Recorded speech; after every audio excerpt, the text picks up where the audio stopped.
Hey everyone, welcome back. And this is my review of Nanatsu no Taizai, also known as The Seven Deadly Sins, Episode 8. Finally, the subs are out. Technically, the subs were out yesterday, on Monday. I'm reviewing this on Tuesday. Yeah, I don't like how this episode tends to come out late. Really. It's so fucking annoying how this episode tends to come out late. So yeah. But anyways though, yes, this episode is finally out subbed. I don't watch the Raws simply because I'm a manga reader, but I don't remember that far back to really know exactly what's going on. Okay.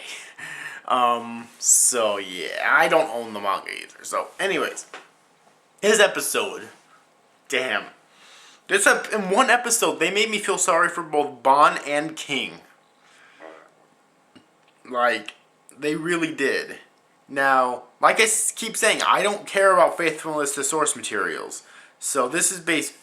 So I review stuff based purely as if I weren't a manga reader, even if I am. Which I am.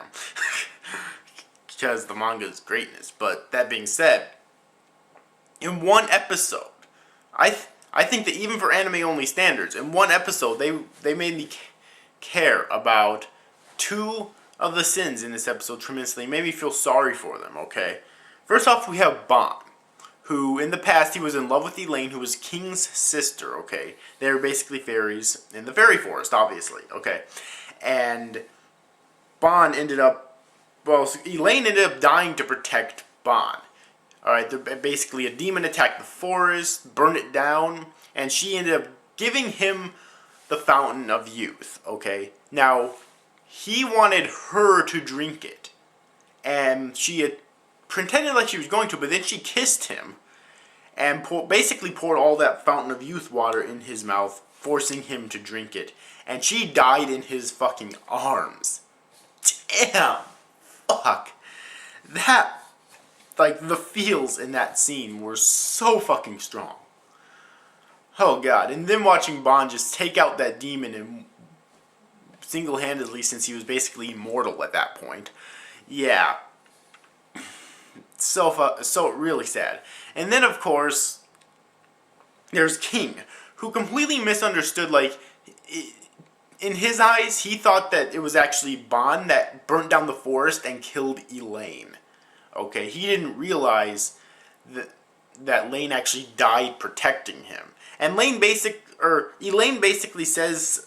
She doesn't say that exactly in this episode when she talks to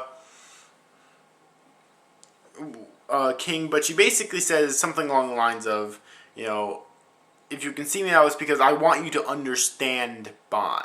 He's not the man you think he is.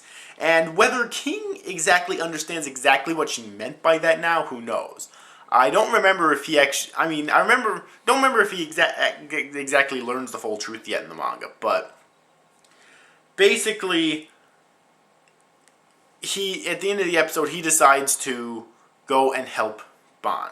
Whether or not he completely understands what Elaine meant, who knows? But he at least loved his sister enough to understand that she wanted him to help Bon for some reason, okay? Which we obviously know the reason, whether he does or not, who knows? But it was clearly a huge misunderstanding, and apparently 700 years ago, he actually left the Fairy King Forest. For some reason, according to him, she thinks she's still mad at him for abandoning the forest. We still don't know the full story on this yet, and I don't remember if it's been revealed in the manga yet. If it hasn't, obviously I don't know it.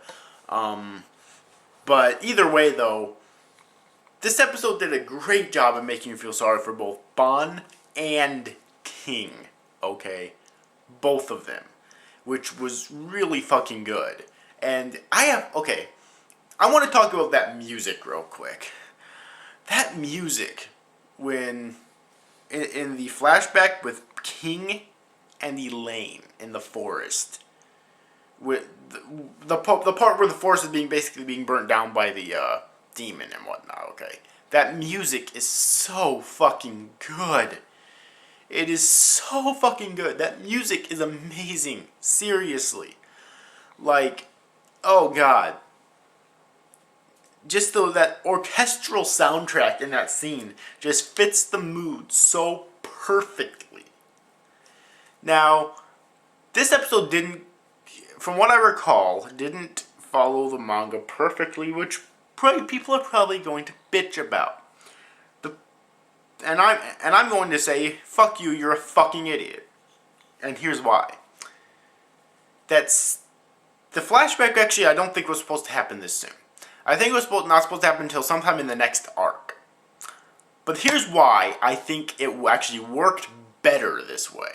Okay, you get the flashback in this episode, and you also, when King's talking to Elaine in the dead city of the dead or whatever, he basically says to Elaine, "One day I will make you mine," or something along those lines. Okay, so the fact that we get the flashback in this episode, and we get that line in this episode, makes that line make more sense, okay? Because in the manga, I didn't really understand what he meant by that back then, and it really pissed me off. And now, it's like, well, for anime-only watchers, they probably understand that a bit more. They understand that Ban was in love with Elaine, and Elaine basically sacrificed her life in order to save Ban, and Ban wants to do something to make him hers. I'm not exactly going to reveal that because spoiler that for you for anime only watchers, because I don't think it's been revealed yet in the anime. I could be wrong, but I don't think so. So just in case, I'm not going to say anything about it right now. But yeah, so I honestly think that made it better. Okay, so yeah, quit bitching. What am I saying? Quit bitching. People are still gonna fucking bitch. Anyways, so other than that, the animation, as always, is pretty on point. It isn't anything outstanding, but it's still pretty good. I do want to mention something about abilities, because there have been abilities revealed in this episode. First off, Diane apparently has the ability of creation. Okay, this needs to be elaborated on more. I don't remember much about it myself from the manga, but this needs to be elaborated on more, because the ability of creation could list so many overpowered things, like, I don't know, she's God, she has the ability to create anything she wants out of nothingness and destroy anything she wants instantaneously. Like, I mean, for someone who was raised Catholic, that's the first thing you think about when you think of creation. I'm sorry, I don't want to turn this into a religious discussion. I'm just saying that's the first thing you think about when you think creation. So unless she's going to be the most powerful character in the series by the end of it, which, okay, I mean, normally the main character's that, which would be Meliodas, but whatever, I'm fine. I'm fine with breaking cliches. But if not, then she's going to... That power's definitely going to need to be elaborated on more. And apparently she also has the power to turn, like, the ground into quicksand, too, which is pretty interesting. Also, we get Meliodas, who has a ability called Full Counter, which that ability allows him to basically counter any ability thrown at him and send it right back at the enemy. However, when he's countering, he doesn't have the ability to attack normally. When he's countering, he can only counter. Okay, so it's kind of interesting. And there's also a King's ability, which apparently this spear of his has like multiple different abilities, but one of them allowed him to actually petrify Ban. I'm guessing the only reason Ban actually survived that is because Elaine came in there and kissed him and basically got rid of the petrification. Okay, so it's a pretty cool ability as well. And then we have Ban himself, who has an ability called Snatch, I think it's called, which allows him to hold his hand out and grab something without actually grabbing it. I don't know, it's kind of confusing. He used it in order to grab the Holy Knight's sword without actually physically touching it. Pretty cool ability, okay. In terms of the Holy Knight, I don't think we got any specific abilities from her. But still, she's pretty powerful, obviously, because she is a Holy Knight. I mean, she's able to go toe-to-toe with the 7 deadly sins.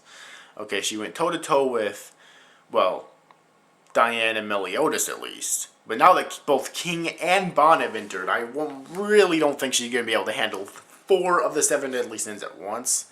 Maybe that's just me, who knows. But yeah, so anyways, overall, If you've yet seen this week's episode of the 7 Deadly Sins, then I definitely recommend that you do. It was outstanding. It was fucking greatness, okay? Honestly. Like, and I cannot wait for next week's episode, by the way. This episode was just so fucking good. So fucking intense. So sad, too, when it comes to Bond's backstory. And even King. Like, most people don't talk about this episode and say, you know, King. It made me feel really sorry for King. But it really did for me. And it's going to later on, too, when you really get into deep into King's backstory. I'm not going to spoil for you what it is, but I'm just going to say that right now. When you get deep into King's backstory, damn, it's going to hit you right here, okay? Seriously. So anyways, overall, I hope you enjoyed this review, guys. These after guys, thank you for watching. Bye-bye.